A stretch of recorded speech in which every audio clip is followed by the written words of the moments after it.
So yun mga kabengbeng, taga-Apalit, Pampanga naman po ang ating papadalhan ng Taurus A2K dual propellant mga kabengbeng. So ito yung ating mga CO2 na pwede sa PCP. So dual propellant po siya, pwede siya sa PCP up to 2000 PSI at pwede po siya sa CO2 mga kabengbeng. So rated na siya as PCP na rin po dahil pwede siyang kakargahan ng PCP pump, scuba tank or PCP compressor po, no? So up to 2000 PSI nga lang po yung ating maximum na pwedeng ikarga mga kabengbeng. So ito nakalagay sa kanya ngayon or feel sa kanya ngayon is compressed air. So gumamit tayo scuba tank mga kabengbeng. So inaalalayan na natin hanggang 2000 PSI, baka mapasobrahan yan. So ito po naka BSA black powder 4x16x44.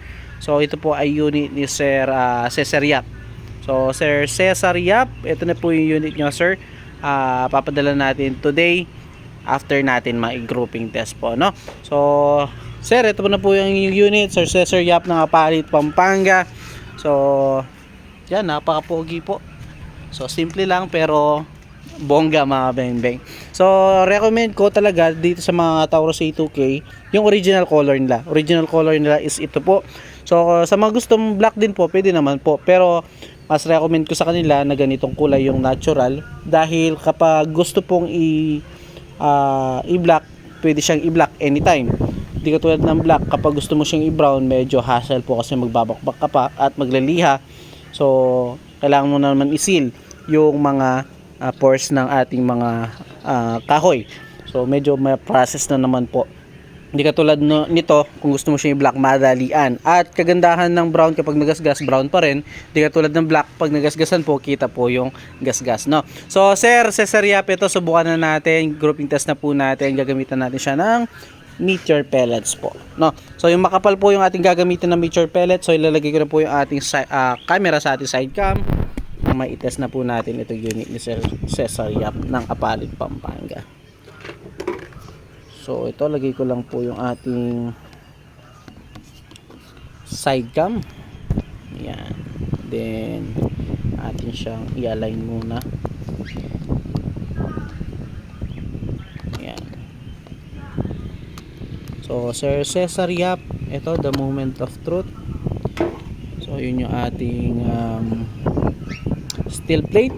So gagamitan natin siya ng meteor pellets po, no? So grouping test natin din yung zero po natin. So Sir Cesar Yap, ito the moment of truth po, no? So first shot po tayo. First shot. Ito lang po yung ating bala.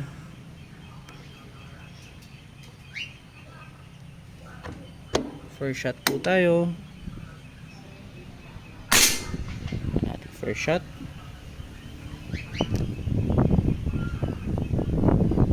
Second shot mga kabengbeng.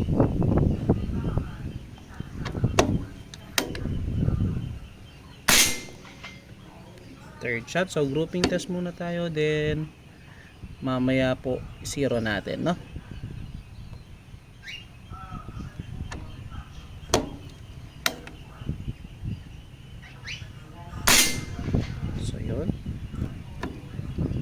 Limang shots din is-zero po natin.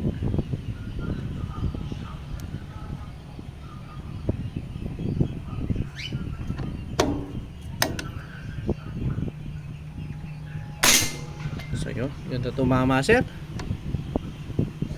Pang 5.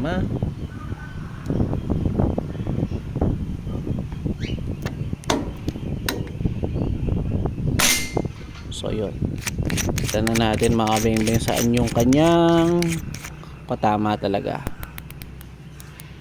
So ganyan lang mag-zero mga bengbeng after groupings ng 5 to 10 shots. Habulin nyo lang po saan yung majority kung saan tumatama yung ating mga pellet po, no? So final groupings na tayo and zeroing po ng unit ni Sir Cesar Yap.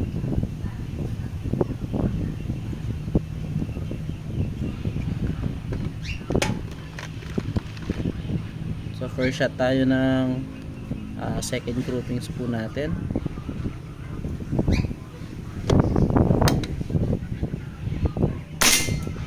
Good, naka-zero na mga kabeng-beng. Second shot.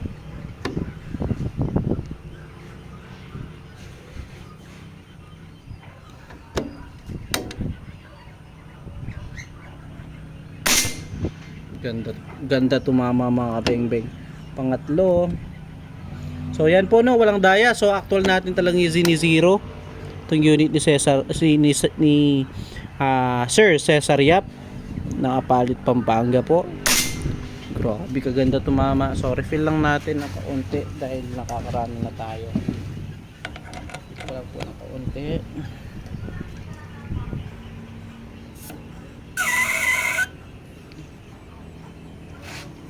So yan, na-refill na natin mga kabeng-beng.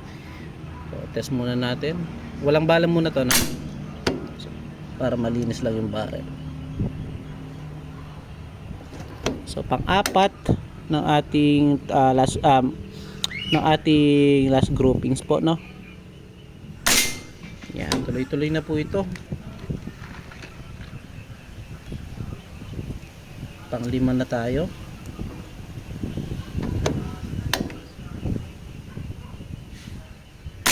Ganda tumama mga kabeng-beng. So wala pong daya yan, no? So kung ano po yung nakikita nyo sa ating camera, yun din po yung ating nakikita sa ating scope.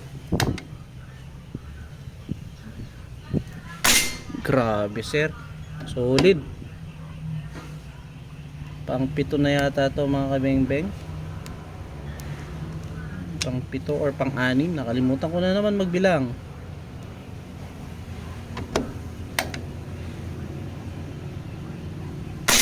Grabe kaganda tumama talaga sir.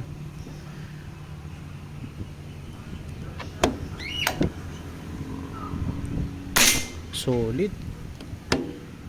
Pang 9.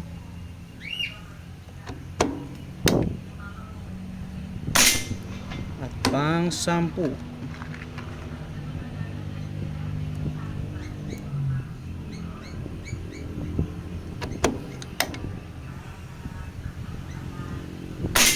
So 10 shots sir, nakita nyo naman po, wala pong daya, no? Nakita nyo naman sir. So tara, puntahan po natin yung ating naging groupings ng ating unit sir. So yan po yung unit, wala pong daya, no? So tara, puntahan po natin yung ating naging groupings. So ayan sir, 10 shots po sir. Ayan, napaka-accurate and yung ating unang groupings na 5 shots po, no? So thank you sir, salamat po sa tiwala. Pahintayin na lamang ang inyong unit sir. So yun mga beng-beng, again, peace out po.